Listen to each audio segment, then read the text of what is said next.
Alors bonsoir et bienvenue à Église le Centre. Alors ce soir, nous avons le privilège d'avoir avec nous Pasteur Louise Turpin. Alors on va passer un temps dans la louange et ensuite on va écouter le message qu'elle nous a préparé. On se retrouve tout de suite après.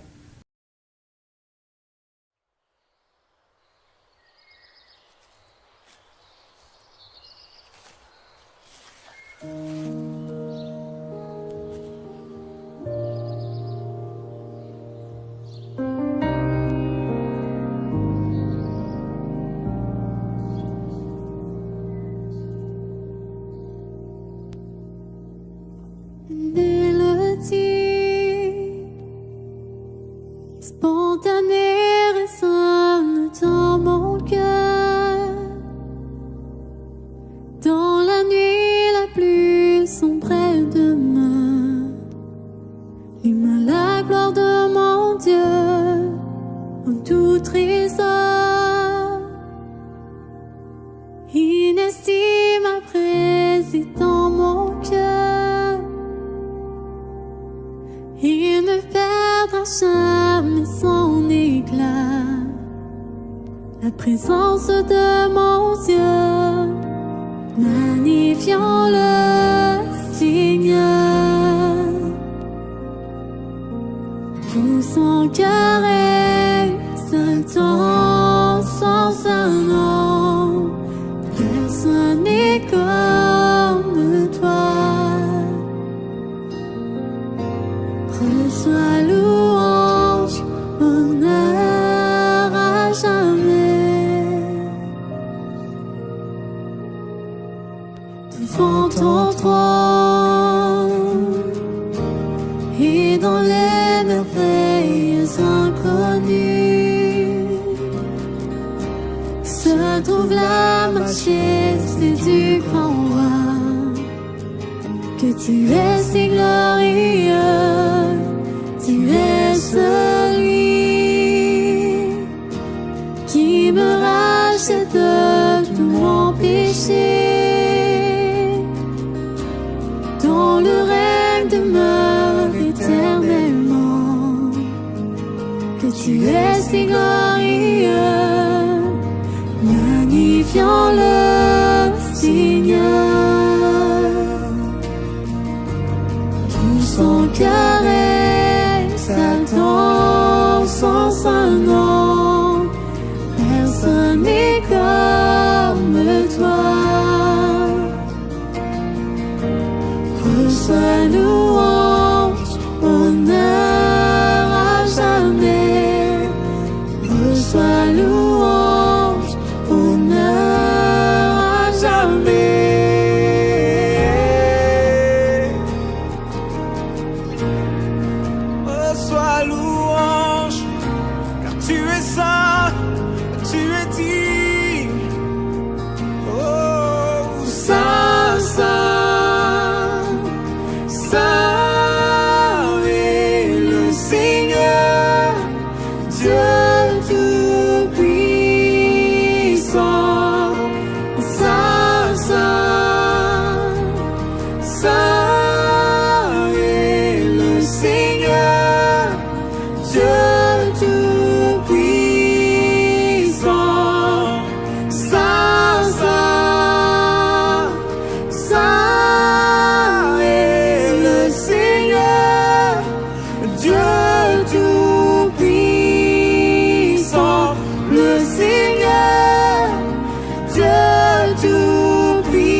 Reçois louange, honneur à jamais.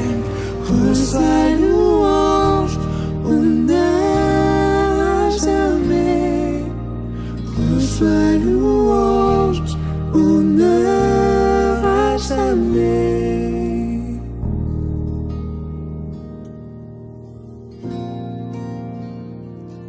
Reçois tout parfum.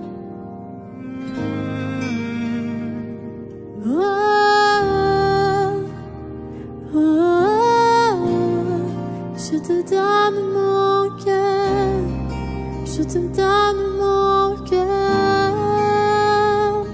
Oh, oh, oh, oh, je te donne mon cœur. Je te donne mon cœur. Oh,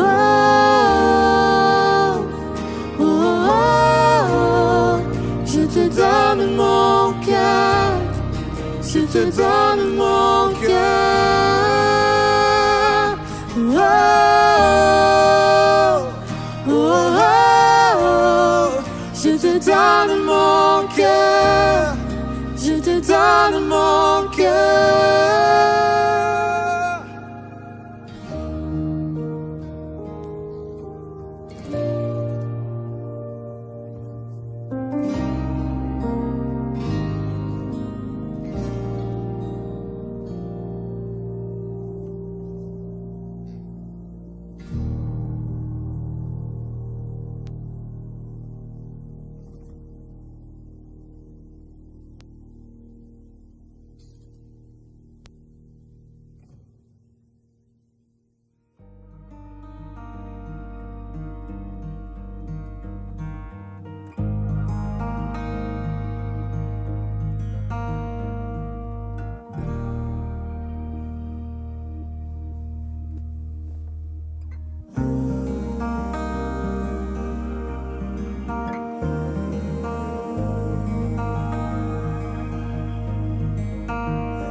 Bonsoir tout le monde, ça nous fait un grand plaisir ce soir d'enseigner la parole de Dieu, d'apporter un message que le Seigneur a mis sur mon cœur pour justement ce mois de septembre. Merci à Pasteur Mathieu et Vanessa qui me permettent aussi de pouvoir enseigner la parole. C'est avec grand plaisir que je le fais.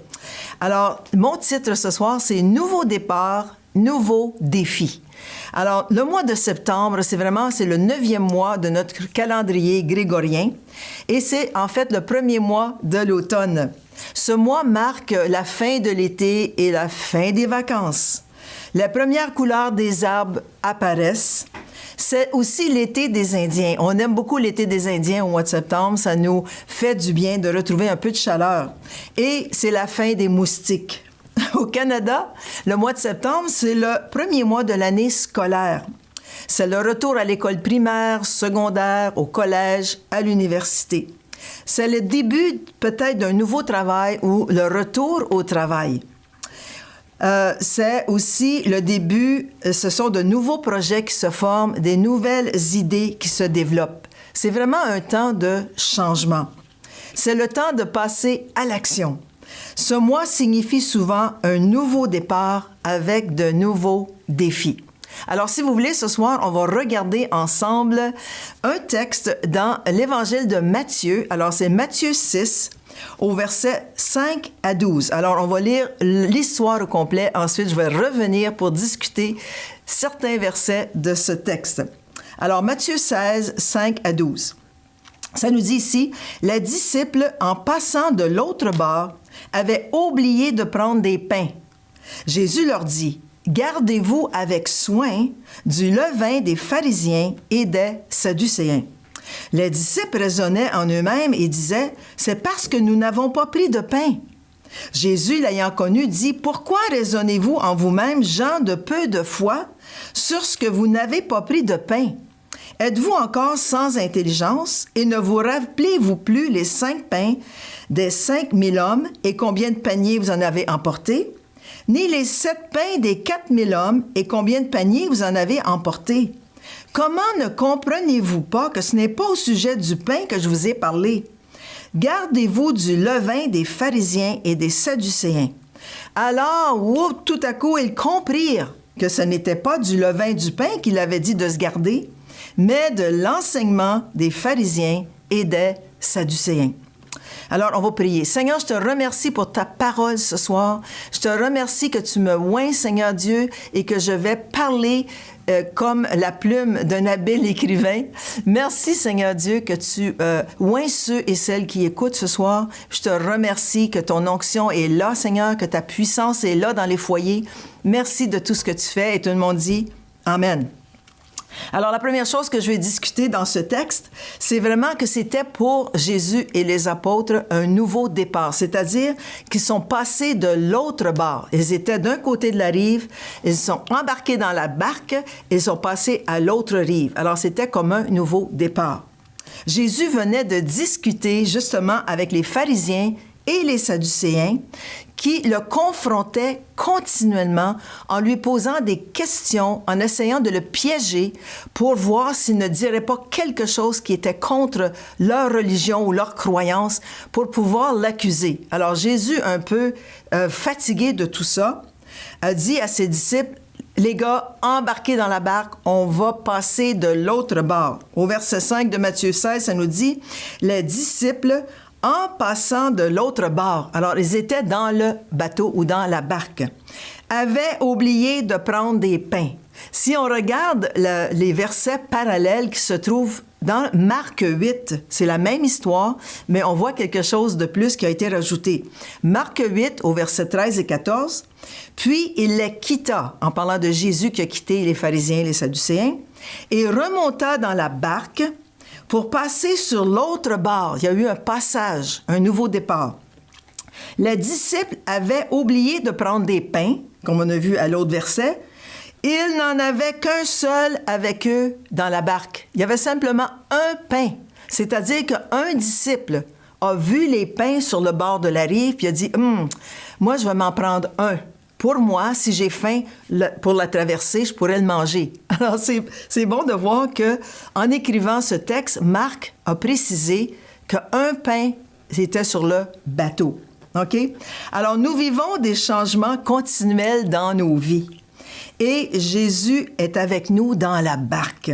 C'est un nouveau départ. Peut-être que vos enfants ont commencé l'école primaire aujourd'hui, secondaire, collège, université. Rassurez-vous, Jésus est dans la barque avec eux. Peut-être que vous commencez un nouveau travail, que vous avez une promotion, que vous allez entrer en présentiel. Ne vous inquiétez pas, Jésus est avec vous dans la barque. À la maison, avec vos enfants, peut-être que vous avez eu un bébé pendant l'été. C'est un nouveau départ.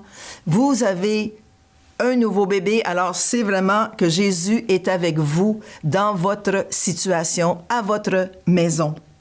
Dans votre vie conjugale, Jésus est avec vous dans votre barque.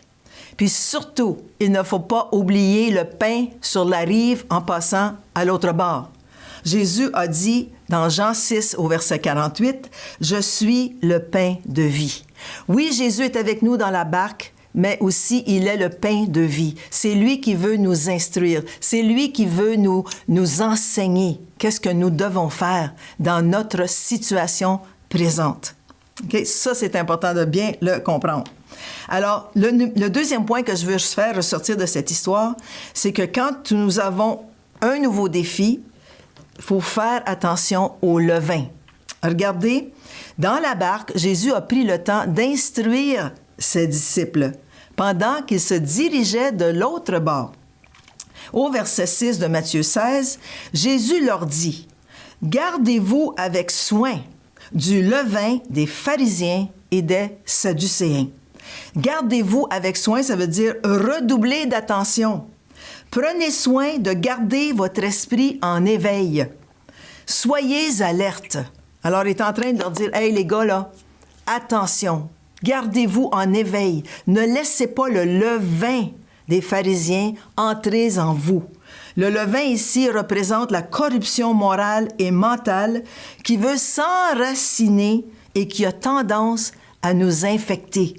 Alors, attention, je le dis à tous ceux qui commencent une nouvelle étape dans leur vie, attention au levain, surtout au levain des pharisiens et des sadducéens. Parce qu'un petit peu de levain fait lever la pâte. Ça, c'est bien quand on parle du levain dans le pain. Ça prend du levain pour que le pain vienne beau et gros et qu'on puisse le faire cuire. Mais ici, c'est quelque chose de plus important, c'est quelque chose de spirituel que Jésus adresse à ses disciples. Il parle du levain des pharisiens et des sadducéens. Mais tu dis, oui, mais moi, je fais attention. Non, mais le levain, là, c'est juste une petite dose qui est mise dans la pâte. Alors, attention, une petite dose de poison administrée tranquillement vient à tuer et tue à petit feu. Alors, on ne veut pas que notre vie spirituelle s'éteigne, surtout pas du temps qu'on est aux études, à notre travail, à la maison, dans notre couple. Alors, il faut faire attention au levain ou à l'enseignement ou à la corruption qu'il y a dans le monde pour chacun de nous. Puis on voit au verset 7 que les disciples ne comprenaient rien. Regardez, les disciples raisonnaient en eux-mêmes, OK? Ils pensaient en eux-mêmes. Et ils disaient, c'est parce que nous n'avons pas pris de pain. Voyez-vous comment est-ce qu'ils raisonnaient humainement? Alors souvent, on est pris et on raisonne humainement pour des questions spirituelles. Alors les disciples n'avaient aucune idée que Jésus parlait de l'enseignement, de la corruption, de la religiosité des pharisiens et des sadducéens. Eux, dans leur tête, on a oublié le lunch. Puis je suis certaine qu'il n'y avait pas de femmes dans le bateau, parce que s'il y avait eu des femmes dans le bateau, ils n'auraient pas oublié le lunch sur le bord de la rive. Parce qu'une femme pense toujours, qu'est-ce qu'on va manger? Je sais que moi, je me lève le matin, bon, mais qu'est-ce qu'on va manger ce midi? Qu'est-ce qu'on va manger ce soir? On n'oublie pas le lunch. Mais les hommes, eux, sont habitués à manger ce que la femme leur donne. En entrant dans le bateau, ils ont oublié le lunch sur le bord de la rive. OK? Puis dans leur tête, quand Jésus leur a parlé de levain, oh non, il parle du fait qu'on a oublié les pains sur le bord de la rive. Ils raisonnaient humainement. Mais Jésus leur parlait de discernement spirituel. Puis regardez ici, ils connaissaient leurs pensées et leur raisonnement. Regardez au verset 8, Jésus l'ayant connu, il a connu dans son esprit que les apôtres ne comprenaient rien. Pourquoi raisonnez-vous en vous-même, gens de peu de foi, ou gens de petite foi? Vous n'avez pas confiance en moi, voyons. Sur ce que vous n'avez pas pris de pain. Regardez au verset 9, êtes-vous encore sans intelligence? Avez-vous l'intelligence obscurcie? Et combien souvent on peut être obscurci à cause de tout ce qu'on entend, de tout ce qu'on voit, de tout ce qu'on gobe dans le monde. Alors, avez-vous encore sans intelligence ou avez-vous l'intelligence obscurcie? Et ne vous rappelez-vous pas les 5 pains des 5000 hommes et combien de paniers vous en avez emporté? Là, je suis certaine que les disciples se sont regardés. 12 paniers? Oui. Ni les 7 pains des 4000 hommes et combien de corbeilles vous en avez apporté? Ils se sont regardés 7 corbeilles? Oui. Regardez les versets parallèles dans Marc 8, qu'est-ce qu'il leur dit? Versets 17 et 18. Et c'est le même contexte. Pourquoi raisonnez-vous sur ce que vous n'avez pas de pain? OK. Êtes-vous encore sans intelligence? Et ne comprenez-vous pas? Regardez bien ce qu'il dit. Avez-vous le cœur endurci? Wow! Pas simplement qu'ils étaient sans intelligence du côté spirituel, mais leur cœur était endurci. Combien c'est facile de laisser nos cœurs s'endurcir, surtout quand on est aux études. Alors attention de ne pas laisser vos cœurs s'endurcir pour les choses spirituelles. Il dit, ayant des yeux, ne voyez-vous pas? Ayant des oreilles, n'entendez-vous pas? Et n'avez-vous point de mémoire? Rappelez-vous ce que j'ai fait. Rappelez-vous qu'en moi, vous pouvez tout faire. OK?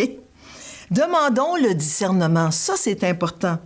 Jésus répète encore une fois au verset 11 de Matthieu 26, « Comment ne comprenez-vous pas que ce n'est pas au sujet des pains que je vous ai parlé? » Il répète encore une fois. Les gars, écoutez-moi là. Réveillez-vous, là. Ouvrez vos yeux spirituels. C'est pas au sujet des pains que je vous ai parlé. Puis il a répété. Quand Jésus répète quelque chose 2 fois, c'est parce que c'est très important. C'est quelque chose qu'on doit mettre dans nos cœurs et comprendre. Gardez-vous du levain des pharisiens et des sadducéens. C'est l'enseignement la méchanceté, l'hypocrisie et la religiosité. Il dit, gardez-vous, encore une fois, du levain des pharisiens et des sadducéens. Enfin, les disciples ont compris. Regardez au verset 12. Alors, ils comprirent que ce n'était pas du levain du pain qu'il avait dit de se garder. Enfin, ils ont été illuminés par l'Esprit de Dieu. Mais de l'enseignement des pharisiens et des sadducéens. Alors, il y a une bonne leçon à tirer de ce passage de l'Écriture. Une chose très importante, c'est gardez-vous du levain de ce monde. Oui, vous êtes à l'école, au collège, à l'université. Pour beaucoup, ce sera le retour en présentiel dans les classes. Ce n'est plus en ligne. Vous étiez avant bien entouré dans votre maison, vous pouviez faire vos cours en pyjama, il n'y avait pas aucun problème. Mais maintenant, vous retournez en présentiel, surtout au niveau universitaire et collégial. Vous allez continuer à vous faire former dans le monde, avec l'enseignement du monde. Alors, attention au levain qui se cache souvent dans l'enseignement. C'est subtil et ça vient par petites doses. Alors, attention. Restez éveillés spirituellement. Demandez le discernement spirituel au Seigneur. Demandez au Seigneur d'ouvrir vos yeux et vos oreilles spirituelles. Et comme je vous ai dit, demandez le discernement du Saint-Esprit pour chacun de vous. Priez en langue. Si vous êtes dans un cours où ils disent des choses que ça griche dans votre esprit, priez en langue. Pas fort pour que les gens vous entendent, mais priez en langue dans votre cœur pour que justement ce qui n'est pas de Dieu, ce levain du monde, n'entre pas dans votre esprit ou dans votre âme. OK? Ça, c'est important. Quand ça devient intense, quand il y a de la pression au travail, priez en langue. Quand à la maison, bébé qui est nouveau-né ne veut pas arrêter de pleurer, priez en langue. Demandez au Saint-Esprit, Esprit Saint, montre-moi quoi faire. Esprit Saint, viens prendre tout ce qui est enseigné, Seigneur Dieu, et préserve-moi de ce levain. Ça, c'est bien, bien important. Une autre chose qui est importante, prenez garde à votre âme. OK? Matthieu 16, au verset 26, un peu plus loin, ça nous dit, et c'est Jésus qui parle, « Et que servirait-il à un homme de gagner tout le monde s'il perdait son âme? Ou que donnerait un homme en échange de son âme? » Alors, l'âme, c'est la partie la plus importante de l'homme. Oui, on a un corps physique, on a un esprit qui est rempli de l'Esprit de Dieu, mais notre âme a besoin d'être travaillée. Notre âme a besoin d'être sauvée. Alors, c'est important de garder notre âme. OK? L'âme, c'est le siège de notre intelligence, de notre volonté, de notre raisonnement. Et notre cœur, c'est le siège de nos émotions et de nos sentiments. Alors, c'est ça que nous devons garder précieusement. Dans Proverbe 24, au verset 12, ça nous dit ceci. « Si tu dis, « Ah, nous ne savions pas, celui qui pèse les cœurs, ne le voit-il pas? Celui qui veille sur ton âme, ne le connaît-il pas? Et ne rendra-t-il pas à chacun selon ses œuvres? » Qu'est-ce que ça veut dire? Ça veut dire que chacun est responsable de son âme et de son cœur. C'est-à-dire qu'un jour, on va devoir rendre compte au Seigneur de ce que c'est qu'on a vécu, de ce que c'est qu'on a permis à entrer dans notre âme. On est individuellement responsable. L'éducation forme, puis c'est important d'être formé pour le métier que nous avons choisi, mais la parole de Dieu transforme. OK? Alors, on est formé d'une certaine façon dans le monde pour nos métiers ou nos carrières respectives, nos vocations respectives, mais c'est important de savoir que la parole de Dieu nous transforme. Dans Romains 12, 2, c'est mon verset préféré. « Ne prenez pas comme modèle, c'est dans la BDS, le monde actuel, mais soyez transformés, c'est-à-dire changés dans une autre forme, par le renouvellement de quoi? De votre intelligence. C'est important de toujours renouveler notre intelligence pour pouvoir discerner la volonté de Dieu, ce qui est bon, ce qui lui plaît et ce qui est parfait. Alors, important de s'asseoir et de dire, « Seigneur, quelle est ta volonté pour moi? » C'est un nouveau départ pour moi. Je suis maintenant à l'université, je suis au collège, j'ai un nouveau travail, j'ai un nouveau bébé, je suis nouvellement mariée. Maintenant, quelle est ta volonté pour moi? Qu'est-ce que tu veux que je fasse pour toi? Dis-le-moi et demandons au Seigneur de nous aider à discerner. Vous pouvez devenir celui ou celle que Dieu veut que vous deveniez, mais gardez toujours le Seigneur au milieu de vos études, de votre travail et à la maison. Vous avez une vocation terrestre, c'est bien, mais encore plus une vocation céleste, un appel divin sur vos vies. Alors, réalisons que nous ne sommes pas simplement un esprit, oui, l'Esprit de Dieu vit en nous, on a une âme qui a besoin d'être éduquée et formée, mais l'Esprit de Dieu vient nous transformer à son image. Alors, c'est important. Parents aussi, je veux vous parler à vous, soyez vigilants.